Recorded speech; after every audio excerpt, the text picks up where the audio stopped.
अस्सलाम वालेकुम दोस्तों, आप देख रहे हो जी अर्सलान एनिमल ब्लॉग्स। और जी जिस चीज़ का सबको आपको इंतज़ार था जी, पंजाब कैटल शो।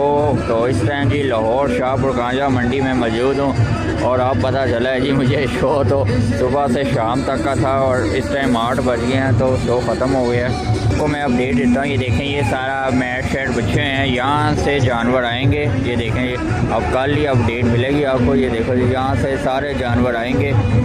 ये मैट है, ये देखो यहाँ से जाएंगे, आगे कंपटीशन होगा, आगे जाके वो स्टेडियम है। और इस टाइम गाने शाने लगे हुए हैं क्योंकि शो तो ख़त्म हो गया आज। ये मुख्तलिफ कैंप लगाए हुए हैं कि आपने कैंप लगे हैं। ये देखो जी, मेट्रो फीड मिल, तो आपने खुराक के बारे में पूछा है, जानवरों की खुराक के बारे में। मेडिकल कैंप भी लगे हैं। ये देखें जी, तो सारा बोर्ड शोर्ड लगा हुआ है। ये चेक करो, इन्होंने डॉक्टर भी रखे हैं। देखो जी, शुगल कर रहे हैं इस टाइम। ये चेक करो जी, ये देखें, यहाँ से जानवर एंटर हो गए और ये आगे स्टेडियम है और इस टाइम गाने लगे हैं, चीखा पुकार हुई है। ये देखें जी, ये सारा स्टेडियम है। आगे जाके दिखाता हूँ आपको, ये सारा स्टेडियम है। ये देखें, इधर जानवरों का कंपटीशन होगा जो आज हो गया हुआ है और शोर बहुत ज़्यादा है। ये चेक करें